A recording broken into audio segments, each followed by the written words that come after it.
Good afternoon students. मैं प्रकाश चंद माथुर आज आपको सामाजिकीकरण का अर्थ एवं परिभाषा के बारे में विस्तार से अध्ययन कराएंगे। तो देखेंगे अपन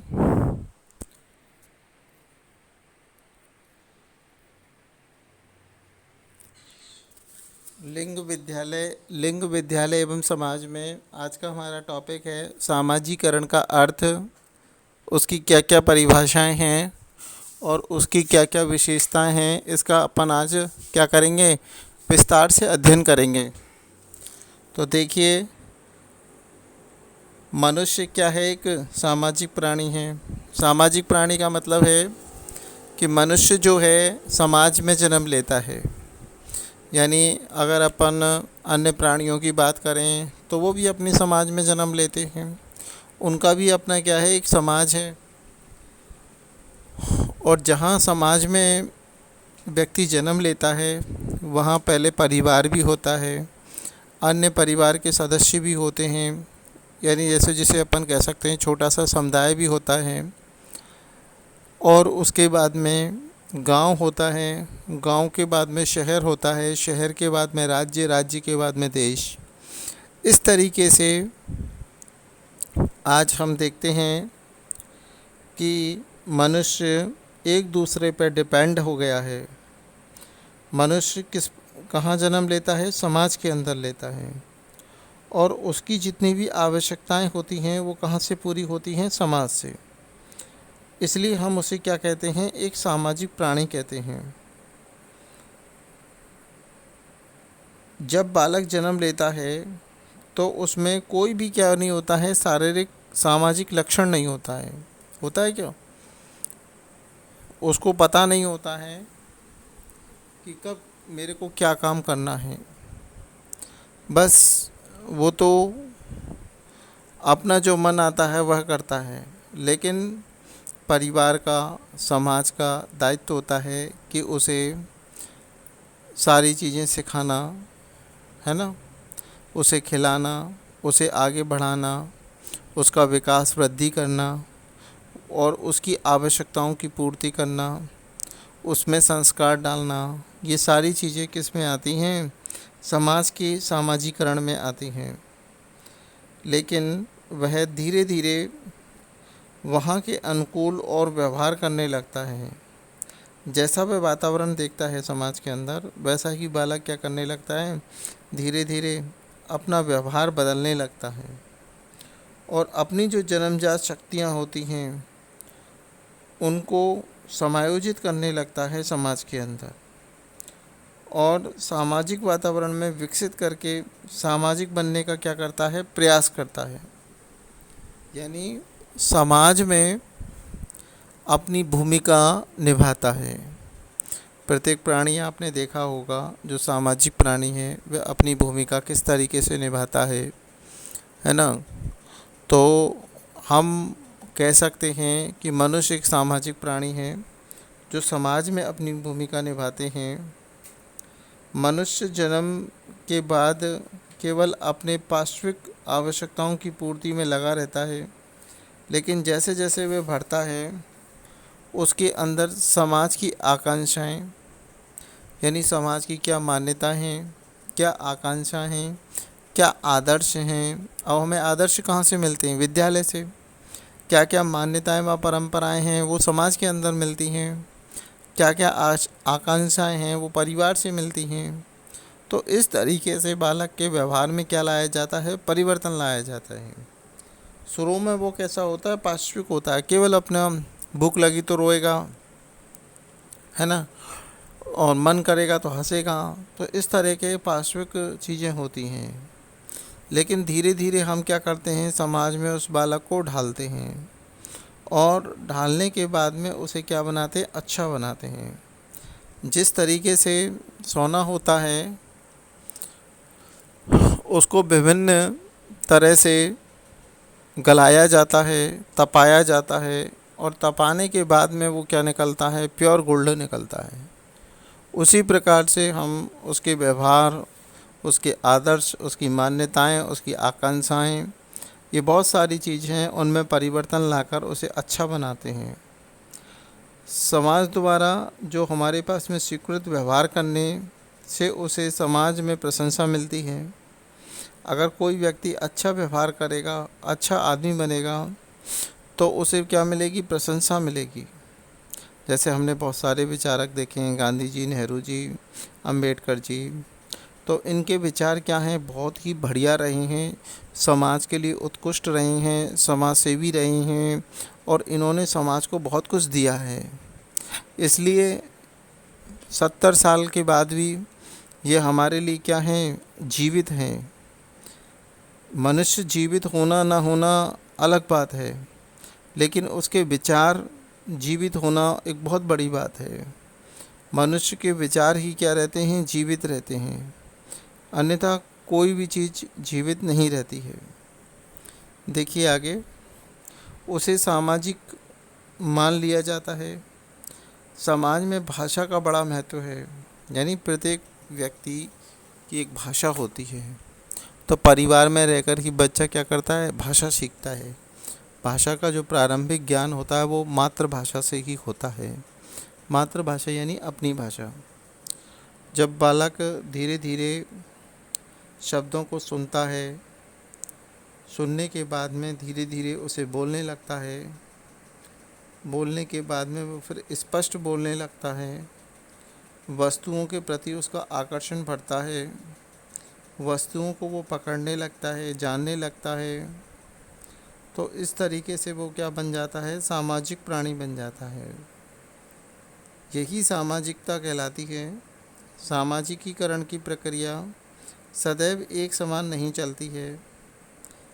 देखिए, हम कह सकते हैं कि किशोर अवस्था यानी शिशु से किशोर अवस्था तक तो ये बहुत तेज़ चलती है, लेकिन उसके बाद में सामाजिकीकरण की प्रक्रिया बहुत धीमी हो जाती है, मंद पड़ने लगती है। सामाजिकीकरण का प्रत्यक्ष रूप से जिज्ञासा से होता है। कभी जिज्ञासा तीव्र होती है तो कभी कम होती है। जैसे जैसे अगर हम माने कि व्यक्ति का विकास हो जाता है, वैसे वैसे सामाजिकता छोटे छोटे व्यवहार करना सीख जाता है, और जैविकीय प्राणी से सामाजिक प्राणी में परिवर्तित हो जाता है। छोटा बच्चा होता है, जैविक प्राणी होता है, लेकिन धीरे धीरे क्या होता है? वो बच्चा सामाजिक प्राणी बन जाता है। उसे ही हम क्या कहते हैं? सामाजिकीकरण कहते हैं। कुछ विद्वानों ने कुछ परिभाषाएं दी हैं। Professor A.W. ग्रीन के अनुसार, इन्वर्टेड कॉमा में परिभाषा है, लोकमत व्यवहारों को सीखने की प्रक्रिया का नाम सामाजिकरण है। Inverted comma close. देखिए, जो लोगों के मत हैं, विचार हैं, मान्यताएं हैं, आदर्श हैं, अगर उनको हम व्यवहार में सीख जाते हैं तो वही प्रक्रिया क्या कहलाती है? सामाजिकरण कहलाती है। लोगों के मत यानी लोगों ने जो अपनी विचारधाराएं, मान्यताएं, आदर्श बना रखे हैं, अगर हम उनका पालन करते हैं, उनका पोषण करते हैं, उनकी विचारधाराओं को मानते हैं, तो हम क्या बन जाते हैं? समाज के सदस्य बन जाते हैं, और समाज के सदस्य की तरह व्यवहार करने लगते हैं। जैसे कहीं चुनाव होता है तो बहुत सारे प्रतिनिधि खड़े होते हैं चुनावों में, और उसके बाद में वो अपना मत देते हैं। कोई कैंडिडेट हार भी जाता है, कोई जीत भी जाता है, तो वो क्या है? एक समाज का मत है कि नहीं, इस व्यक्ति को ही समाज में प्रतिनिधि बनने का अधिकार वो प्रदान करते हैं। और अगर वो कार्य नहीं करता है तो आगे चलकर उसे मत नहीं देते हैं। तो ये क्या है? लोगों का मत है, आदर्शों का मत है, मान्यताओं का मत है, आकांक्षाओं का मत है, उनकी जो विचारधारा है उसका मत है। ठीक है, अगला देखेंगे अपन सामाजिकरण की विशेषताएं। देखिए, इसमें सबसे पहली विशेषता है अधिगम की प्रक्रिया। देखिए, अधिगम क्या होता है? सीखना हो। तो मनुष्य जो सीखता है वो कहाँ सीखता है? परिवार में। भाई जहाँ जन्म लेगा वहीं तो सीखेगा। तो सबसे पहला जो श्री गणेश होता है सामाजिकरण की प्रक्रिया का, वह कहाँ पर होता है? परिवार में। तो परिवार ही क्या है? एक अधिगम प्रक्रिया का केंद्र माना जाता है। जैसे अपन कहते हैं ना, केंद्र सरकार, राज्य सरकार, उसी प्रकार से केंद्र जो सरकार है हमारी, परिवार है। परिवार में ही बच्चा क्या करता है? पहले अधिगम करता है, बोलना सीखता है, चलना सीखता है, खाना सीखता है ना, वस्तुओं को समझना सीखता है, परिवार के सदस्यों के बारे में आचार विचार आदर्श सीखता है कि नहीं सीखता है? क्रियाशीलता सीखता है, बहुत सारे अनुभव, प्रयत्न, प्रशिक्षण के गुण सीखता है और उसे अनुकूलन करता है, अपने अनुकूल ढालने का क्या करता है? प्रयास करता है। तो यही प्रक्रिया क्या कहलाती है? अधिगम की प्रक्रिया कहलाती है, यानी सामाजिकरण की एक विशेषता कहलाती है। सेकंड है सांस्कृतिक हस्तांतरण। देखिए, संस्कृति का हस्तांतरण क्या होता है? एक पीढ़ी से दूसरी पीढ़ी तक हस्तांतरित होता रहता है। होता है कि नहीं होता है? जैसे हमारे माता पिता हैं या दादा दादी हैं, वो अपनी बातों को रखते हैं, संस्कृति को बताते हैं, अपने आचार विचार बताते हैं, उनको सिखाते हैं और उनको हम क्या करते हैं? आगे की संस्कृति तक ले जाते हैं। नियम, कायदे, कानून, मूल्य, विश्वास, व्यवहार, भौतिक वस्तुओं के बारे में आदि वो क्या बताते रहते हैं। तो उससे हम क्या करते हैं कि आगे चलकर हम भी उन मनोवृत्तियों को सीखते हैं। तो वही क्या है? हमारा सांस्कृतिक हस्तांतरण है, यानी उन्होंने हमको दे दिया, हमने आगे वाली पीढ़ी को दे दिया। तो पीढ़ी दर पीढ़ी क्या होता है? ये हस्तांतरण चलता रहता है। नेक्स्ट पॉइंट है आत्म यानी स्व का विकास। देखिए, थर्ड पॉइंट है ये। आत्म क्या होता है? खुद का विकास, यानी आत्मा का विकास। आत्म यानी स्वयं का विकास, डेवलपमेंट ऑफ सेल्फ। हम स्वयं आकलन करते हैं कि हमने क्या सीखा, हम कितना अधिक जानते हैं अन्य की अपेक्षा, हमारे विचार कितने व्यवहारिक हैं।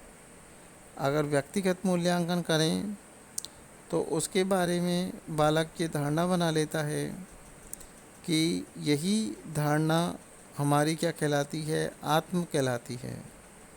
यानी खुद के द्वारा भी व्यक्ति क्या करता है? सीखता है।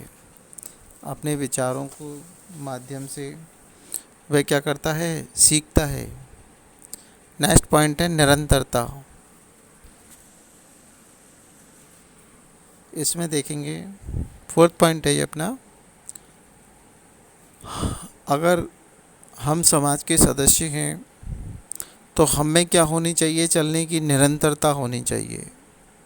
जैसे सूर्य होता है, सुबह निकलता है और शाम को अस्त होता है, फिर सुबह निकलता है, शाम को अस्त होता है। तो लगातार चल रहा है ना, निरंतरता है ना उसमें। अगर एक दिन ये पता चले कि सूर्य 10 दिन के लिए नहीं निकलेगा तो दुनिया में हाहाकार मच जाएगा। क्यों? कि सूर्य नहीं निकल रहा है, हो सकता है कि आने वाले समय में नहीं निकले। बहुत सारी धारणाएं आ जाएंगी, बहुत सारे व्यू आ जाएंगे ना। जैसे कोरोना काल है, कोरोना काल में 1 महीने का लॉकडाउन हुआ तो लोगों ने पता नहीं क्या क्या वो लगा लिए हैं कि अब दुनिया रहेगी नहीं, अब दुनिया पता नहीं कौन से लोक में जाएगी, मंगल लोक में जाएगी। तो उसी प्रकार से अगर कोई व्यक्ति निरंतर कार्य नहीं करता है, आलसी हो जाता है समाज के अंदर, तो उसकी सामाजिकता क्या हो जाती है? घट जाती है।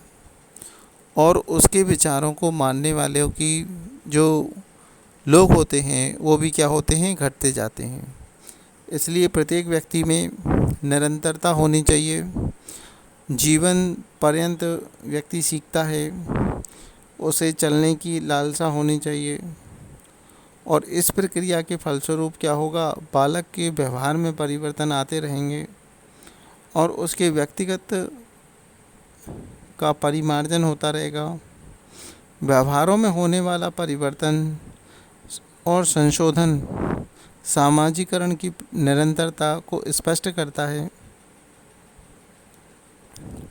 तो हमें क्या बनाए रहना चाहिए, बालक को निरंतरता लानी चाहिए।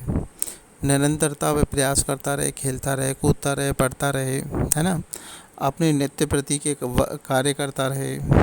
वही क्या है, समाज के अंदर निरंतरता है।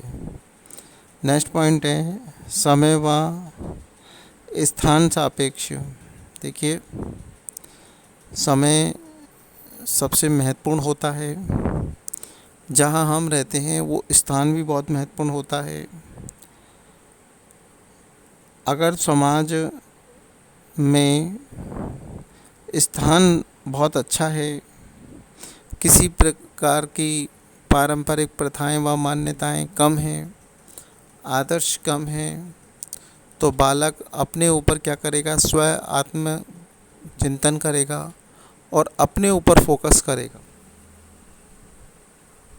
क्या करेगा, अपने ऊपर फोकस करेगा। और जब वह अपने ऊपर फोकस करेगा तो वह अन्य मान्यताएं जैसे पर्दा प्रथा, बाल विवाह, इन चीज़ों की मान्यताओं को नहीं रखेगा। तो उसका समय भी बचेगा और वह अच्छा भी बनेगा। यानी परिवर्तित होना, जैसे विश्व परिवर्तित हो रहा है उसके अकॉर्डिंग चलेगा तो समाज में निरंतरता आती चली जाएगी और वह क्या बनता जाएगा, अच्छा बनता जाएगा। नेक्स्ट पॉइंट है अनुकूलनशीलता, समाज का प्रक्रियात्मक सदस्य बनने की प्रक्रिया। देखिए, समाज का प्रक्रियात्मक सदस्य बनने की प्रक्रिया यानी हम किसी संस्था या परिवार के सदस्य कब बनते हैं, जब हम अपनी महत्वपूर्ण भूमिका अदा करते हैं। यह समाज हमारे व्यवहारों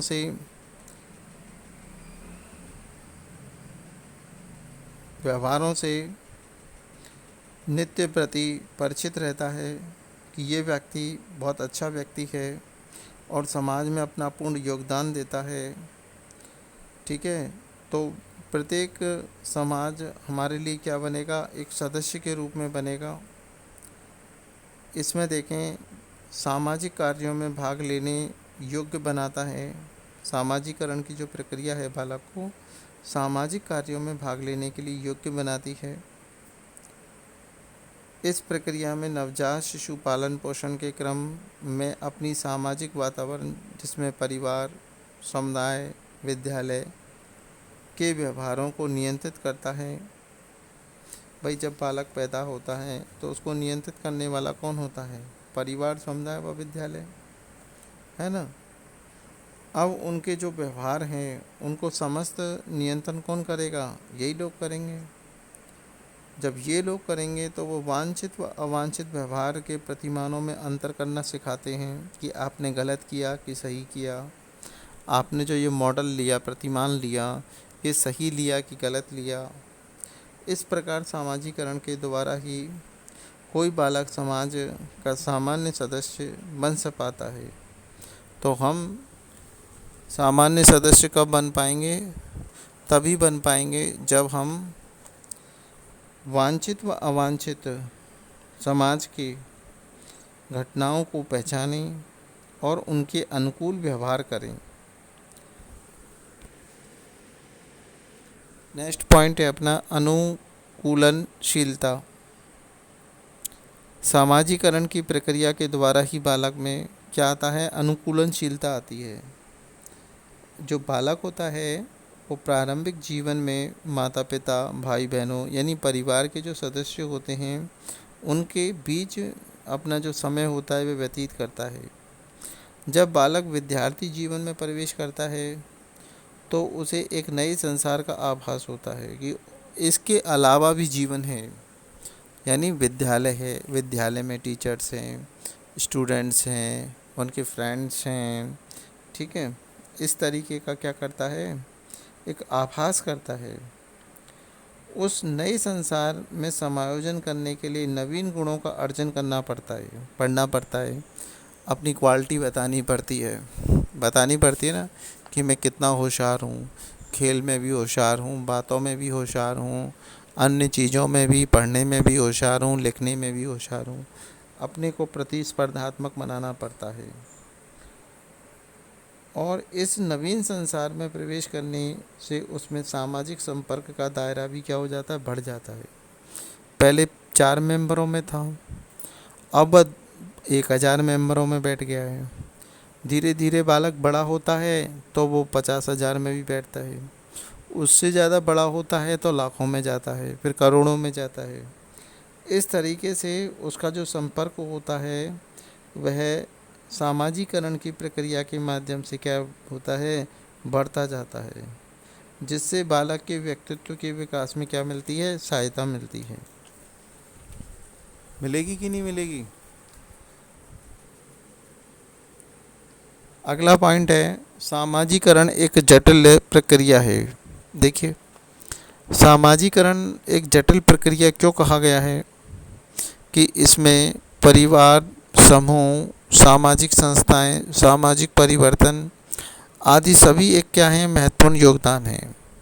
अगर किसी व्यक्ति को अकेला छोड़ दिया जाए, समाज में नहीं रखा जाए, तो उसे कैसा लगेगा, बहुत बेकार लगेगा, क्योंकि उसकी जितनी भी आवश्यकताएं थी वो कहाँ से पूरी हो रही थी, समाज से।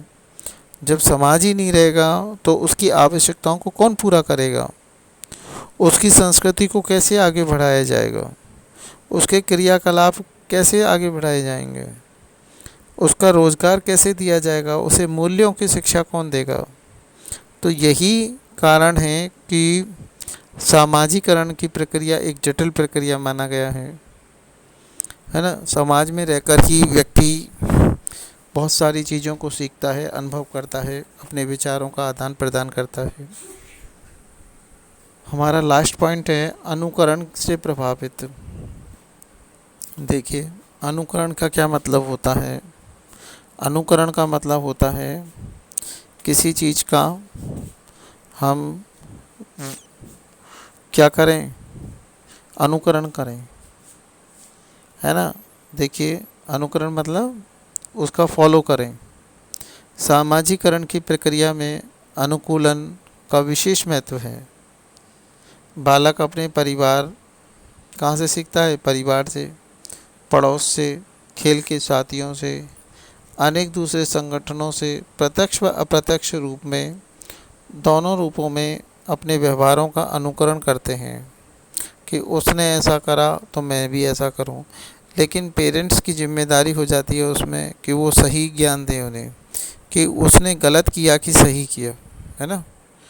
तो वो सारी चीज़ें क्या होती हैं, अनुकरण होती हैं। बालक बहुत जल्दी प्रत्यक्ष व अप्रत्यक्ष दोनों रूप से उसे सीखने लगता है। जैसे आज हम media, print media, social media के माध्यम से बच्चों को सिखा रहे हैं, है ना। तो वो सारी चीज़ें सामाजिक व्यवहारों व गुणों को सीखते हैं बच्चे, और वही प्रक्रिया सामाजिकरण की प्रक्रिया को सरल बनाती है। धन्यवाद स्टूडेंट्स।